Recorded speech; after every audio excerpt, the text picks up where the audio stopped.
Hello, I've wanted to make a video about the ending of Wings of Fire Book 10, Darkness of Dragons, ever since I read it, because there are a few things that I didn't really like about the resolution to the main conflict. If you haven't read the Wings of Fire series, I recommend that you do before watching this video, because it's a really good series, and this is going to contain a lot of spoilers. Anyway, I'm also going to preface this by saying that I really love the Wings of Fire series. I even liked Book 10, despite my conflicts with the ending.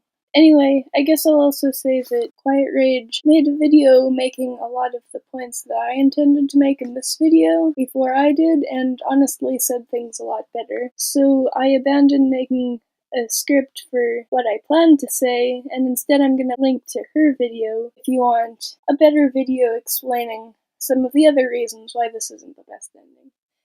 This is more of an unscripted addition to that, specifically talking about a scene I found hypocritical. I'm gonna start by reading a few clips of the scene I'm talking about. This is the scene where Darkstalker is talking to Keebly about giving him animus powers and proving the power of animus powers on Vulture because Darkstalker knows Keebly's fear of Vulture, and so on. And so I'm going to read a few passages from that. Darkstalker starts out saying, "Enchant this dragon to obey my every command," that dragon being Vulture. And so this is continuing the kind of theme of mind control that second arc has. Until now, well, even now, in this scene, mind control is portrayed as a bad thing. Like, for example, Darkstalker plays around with Vulture's mind, making him have the intelligence of a new-hatched dragonet, and this is described as one of the most horrifying things Keebly has ever seen. So again, this is continuing the idea that mind control is terrible and should never be used. And, of course, Darkstalker says, "Wouldn't that be the best way to deal with this dragon who has haunted your nightmares your entire life? Wouldn't it be better than killing him, or whatever the real alternatives are?"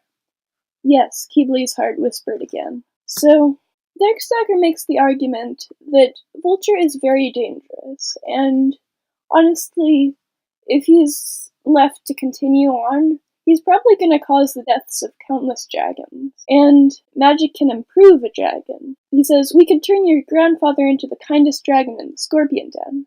Wouldn't it be fun to watch him give away his entire treasure to orphans and homeless dragons?" Darkstalker's magic here is immoral, given that it's controlling another dragon's mind. But he makes the good point that he is saving lives by doing this, including Vulture's life, by not killing him to protect those lives. On the other hand, this is all very immoral, and it brings up the question, if you change Vulture's mind, then isn't that the same as killing him? The Vulture that is actually Vulture no longer exists. Anyway, that's an interesting thing that I might bring up later. Anyway, he uses this to ask Keebly if Keebly wants animus powers.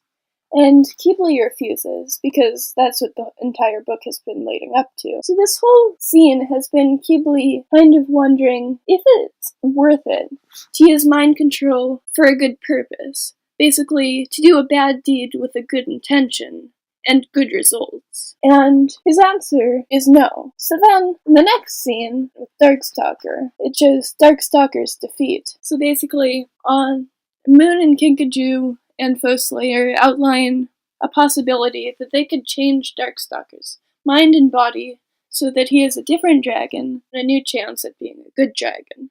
He will be transformed into this new dragon, Peacemaker, and then he will live out his life as an innocent, kind dragon. So it has weird parallels with the last scene, where Vulture is basically Darkstalker here. Is it wrong for Darkstalker to control Vulture's mind and, convert him back into a newly hatched dragonet for the good of everybody? And is it right for Kinkajou to revert Darkstalker's mind into the newly hatched dragonet of Peacemaker and save everybody? It just seems like Keebly is so adamantly against Darkstalker controlling Vulture, but doesn't seem to have any qualms with Kinkajou doing the same thing to Darkstalker, and for the same reasons, too. Anyway, I thought that was a really strange contradiction, because on one hand, it builds up the entire book, and especially culminates in that last scene saying, mind control is immoral, it is wrong to take control of another dragon's mind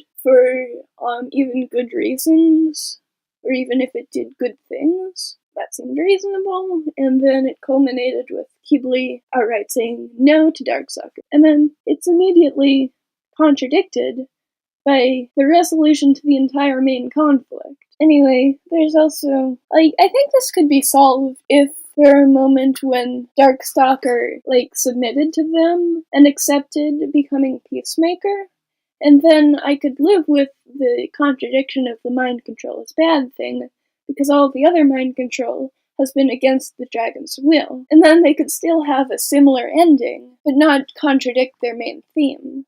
And there would also parallels between the bracelet and the strawberry as ways of getting rid of Darkstalker, because as it is now, it seems like both times dragons get rid of Darkstalker, be it a Clear Sight or Kinkajou, it's trick him into getting an animus spell to make him no longer conscious. And, they do that for the bracelet, and then they do it for the strawberry. Now, he can no longer think, he can no longer hurt anybody. That's great and all, but it's the same thing both times. I think that's just kind of boring. As well as, it wasn't the best solution the first time. Just getting rid of your problems by essentially killing off Darkstalker by making him sleep forever. And then getting rid of your problems again by essentially killing Darkstalker by eradicating his brain and replacing it with Peacemaker. And I guess that leads into my point I brought up a little while ago. If you change another dragon's mind, they're dead. Because essentially, one's body can still be breathing, but they can still be brain dead. And this is essentially what manipulating another dragon's mind is. That dragon that had that specific brain, that specific mind, that specific consciousness, no longer exists. So essentially, they made Darkstalker brain dead. So essentially, they just killed off the villain. Which is fine. I mean, a lot of fantasy series kill off the villain, but having the conflict just resolve as, woo, we killed Darkstalker, seems boring, honestly. And of course, they can't even say that they killed the Darkstalker, even though they did. So they disguise it as giving Darkstalker a new life. But the thing is, Darkstalker doesn't get a new life. Peacemaker gets a life. Darkstalker no longer exists. They changed his entire body and his entire mind. I would say that is a completely different dragon, and the original dragon ceased to exist. Anyway, that leads me into another thing that Quiet Rage mentioned, but I was also thinking about, which is Kinkajou literally set up Peacemaker's entire life. Down to what dragon he falls in love with and what happens when. Which, first of all, what if things come in the way of that destiny? Will everything still come true? Hello, kitty cat. Will everything still come true? It's just weird. And anyway, it contradicts a lot of the messages about choose your own destiny that were apparent in the first arc. It was all about the 5 dragonets breaking free of what the prophecy was chaining them into doing and what everything was telling them to do, and making their own destiny. It was all about you can make your own choices. And it was very nice and all.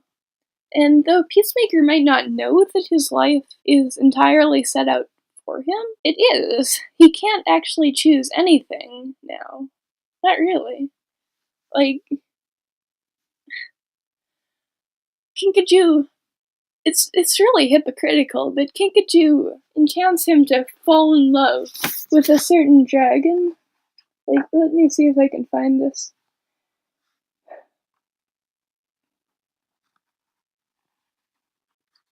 Also Peacemaker. How frank do you have to be? This is the peaceful solution. We didn't kill anybody. Haha, no. Seems really in your face, but okay. Anyway, I'm not gonna suggest that this ending should have been completely redone, because honestly I don't have the time to think of a better ending, but I just think that a lot of the issues, like the immoral issues with controlling another dragon, setting out the destiny for them, like contradicting all these themes, could have been fixed if there had just been a part where Darkstalker agreed to becoming Peacemaker. And obviously this would change a bit, because as it stands now, Darkstalker was never redeemed, he was just made brain dead, killed off, while he was still believing that he was in the right. And so, my ending would make Darkstalker redeemed in his final moments, which would be perhaps not the best choice, because it is a bit unrealistic. You can't expect every villain to just become redeemed. But also, Darkstalker is such a cool and complex character that I think it was a bit boring to just have him killed off like that. I just wish that Darkstalker had chosen the option that Moon gave him, to become Peacemaker of his own free will. Then it wouldn't be necessarily unethical to control Darkstalker's mind, since he consented to it, and then it wouldn't be necessarily unethical to have Peacemaker stuck to one destiny, since Darkstalker also consented to that.